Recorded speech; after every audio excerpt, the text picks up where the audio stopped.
श्रीमदेवी भागवत चतुष्कंद में भक्तगणों आज आपको श्रीमदेवी भागवत में कंस के कारागार में भगवान श्री कृष्ण का अवतार, वसुदेव जी का उन्हें गोकुल पहुंचाना और वहां से योग माया स्वरूपा कन्या को लेकर आना, कंस द्वारा कन्या की वध का प्रयास, योग माया द्वारा आकाशवाणी करने पर कंस का अपने सेवकों द्वारा नवजात शिशु का वध कराना।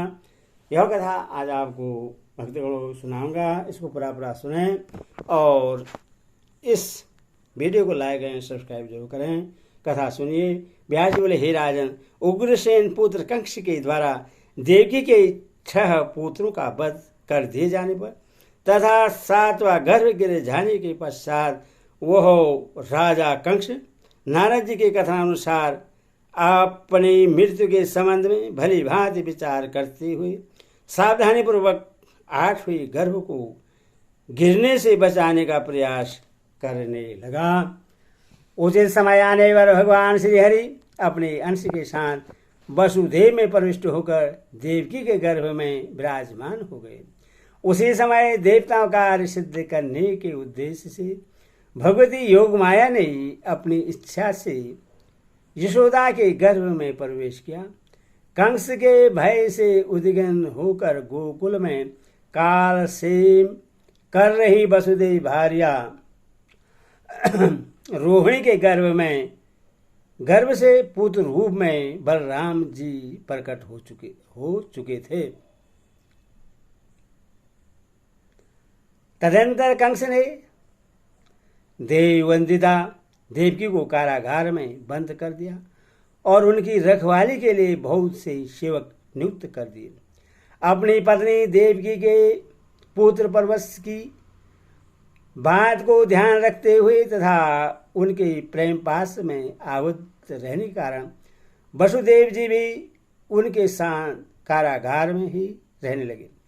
देवताओं का कार्य सिद्ध करने के लिए देवकी के गर्भ में विराजमान भगवान विष्णु देव समुदाय द्वारा स्तुमान होते हुए धीरे धीरे वृद्धि को प्राप्त होने लगे।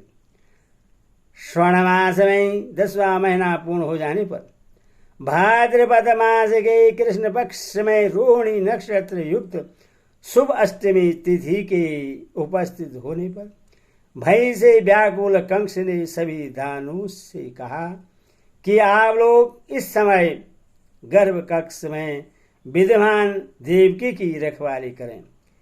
देवकी के 8वें गर्भ से उत्पन्न बालक मेरा शत्रु होगा, अतः आप लोगों को मेरे कालू उस बालक को की यत्नपूर्वक रखवाली करनी चाहिए। हे दैत्यों, इस समय मैं अत्यंत उद्वेगकारी तथा दुखदायी 8वें गर्भ से उत्पन्न होने वाले इस बालक का वध कर लेने के बाद ही अपने महल में सुखपूर्वक सो सकूंगा। आप सभी लोग अपने हाथों में तलवार, भाला और धनुष धारण करके निद्रा तथा आलस्य से रहित होकर चारों ओर दृष्टि रखेगा।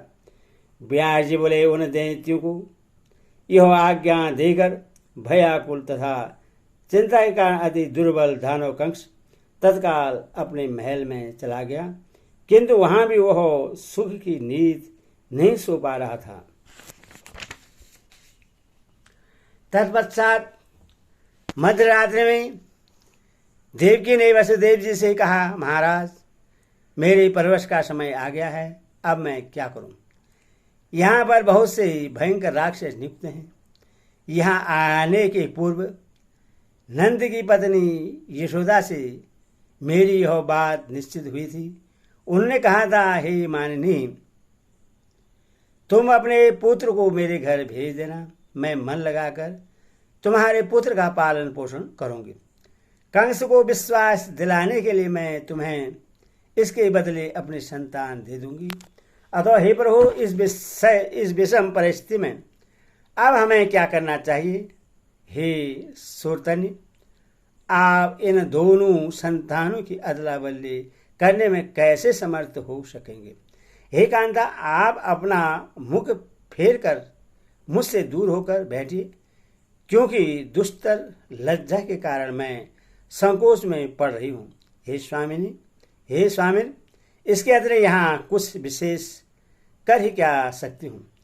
देव तुल्य महाभाग वसुदेव से ऐसा कहकर देवकी ने उसी अर्धरात्रि की शुभ बेला में एक परम अद्भुत बालक को जन्म दिया।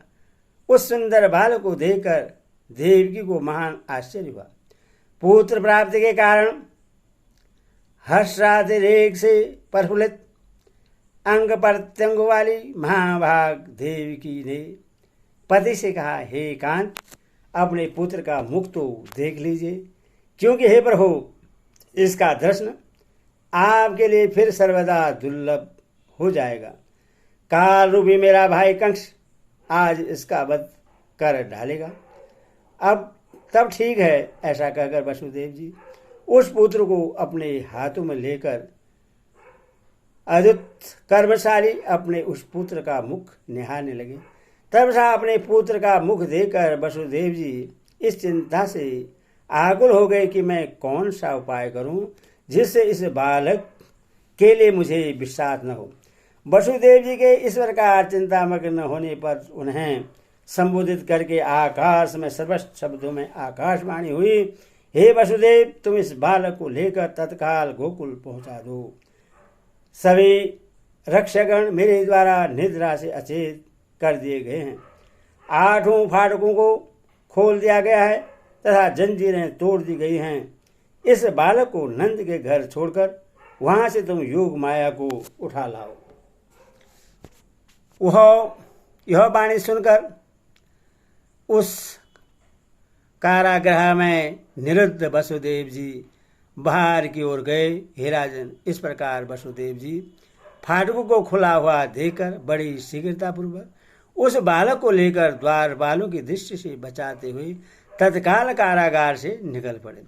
यमुना के किनारे पहुंचकर उन्होंने देखा कि इस पार से उस पार अगाध जल अपालावित हो रहा है। उनका गोकुल जाना भी सुनिश्चित था। उनके जल में उतरते ही नदियों में श्रेष्ठ यमुना जी में कमर भर पानी हो गया। योग माया के प्रभाव से वसुदेव जी ने सहजता पूर्वक यमुना जी को पार कर लिया और वे उस आधी रात में सुनसान मार्ग पर चलते हुए गोकुल में पहुंचकर नंद के द्वार पर विपुल गौ संपदा देखते हुए वहां स्थित हो गए। उसी समय योग माया के अंश से जायमान दिव्य रूपमयी त्रिगुणात्मा भगवती ने यशोदा के गर्भ से अवतार लिया था। तदंतर शैलेंद्री का रूप धारण करके स्वयं भगवती ने उत्पन्न उस अलौकिक बालिका को अपने कर कमल में ग्रहण करके वहां जाकर वासुदेव जी को दे दिया। वासुदेव जी भी अपने पुत्र को देवी रूपा शैलेंद्री के कर कमल में रखकर योग माया स्वरूपा उस बालिका को लेकर प्रसन्नतापूर्वक वहां से तत्काल चल पड़े। कारागार में पहुंचकर उन्होंने देवकी की सैया पर बालिका को लिटा दिया और भय तथा चिंता से युक्त होकर वे पास ही में एक ओर जाकर बैठ गए। इतने में कन्या ने उच्च स्वर में रोना आरंभ किया। तब परवर्ष काल को सूचित करने के लिए नियुक्त कंस के सेवकगण रात में रोने की वह ध्वनि सुनकर जाग पड़े। आनंद से विह्वल वे सेवक तत्काल उसी समय जाकर राजा से बोले, हे महामते, देवकी का पुत्र उत्पन्न हो गया, आप शीघ्र चलिए। उनका यह वचन सुनते ही भोजपति कंस तत्काल जा पहुंचा और वहां पर दरबार खुला हुआ देखकर कंस ने वसुदेव जी को बुलाया। कंस बोला, हे महापति संपन्न वसुदेव, देवकी के पुत्र को यहाँ ले आओ। देवकी का 8वां गर्भ मेरी मृत्यु है, अतः मैं उस विष्णु रूप अपने शत्रु का वध करूंगा। ब्याज बोले, कंस का वचन सुनकर भय से संत्रस्त नयनों वाले वसुदेव जी ने शीघ्र ही उस कन्या को ले जाकर कंस के हाथों में रोते हुए रख दिया। उस बालिका को देखकर राजा कंस बड़ा विस्मित हुआ। आकाशवाणी तथा नारद जी का वचन दोनों ही मिथ्या सिद्ध हुए और यहाँ संकट की स्थिति में पड़ा हुआ हो वसुदेव भी झूठी बात भला कैसे बना सकता है। मेरे सभी रक्षक भी सावधान थे, इसमें कोई संदेह नहीं है। तब यह बालिका कहाँ से आ गई और वह बालक कहाँ चला गया। काल की बड़ी विषम गति होती है, अतएव इसके संबंध में अब किसी प्रकार का संदेह नहीं करना चाहिए। ऐसा सोचकर उस दुष्ट निर्मम तथा कुल कलंक की कंस ने बालिका के दोनों पैर पकड़कर पत्थर पर पटका, किंतु वह कन्या कंस के हाथ से छूटकर आकाश में चली गई। वहां दिव्य रूप धारण करके उस कन्या ने मधुर स्वर में उससे कहा, अरे पापी, मुझे मारने से तुम्हारा क्या लाभ होगा। तेरा महाबलशाली शत्रु तो जन्म ले चुका है। हे द्वाराज, परम पुरुष तुझ नराधम का वध अवश्य करेंगे। ऐसा कहकर स्वेच्छा विहारिणी तथा कल्याण कारिणी भगवती स्वरूपा वह कन्या आकाश में चली गई। यह सुनकर आशय से युक्त कंस अपने महल के लिए प्रस्थान कर गया। वहां बकासुर, धेनुकासुर तथा वत्सासुर आदि दानवों को बुलाकर अत्यंत कुपित तथा भयाक्रांत कंस ने उससे कहा, हे दानव, मेरा कार्य सिद्ध करने के लिए तुम सभी यहाँ से अभी प्रस्थान करो और जहाँ कहीं भी तुम लोगों को नवजात शिशु मिले उन्हें अवश्य मार डालना।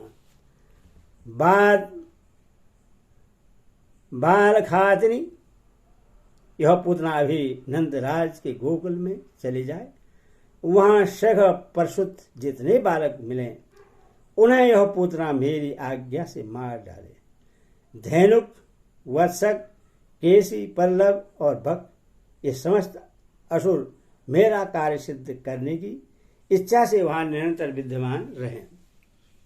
इस प्रकार सभी दैत्यों को आदेश देकर वह दुष्ट कंस अपने भवन में चला गया। अपने शत्रुरूप उस बालक के विषय में बार बार सोचकर वह अत्यंत चिंतातुर तथा खिन्न मनसक हो गया। एते श्रीमद्देवी भागवत महापुराण दशसहितानां चतुस्कन्धे कंस प्रीति योग वाक्य नाम 3 अध्याय। हरि ओम।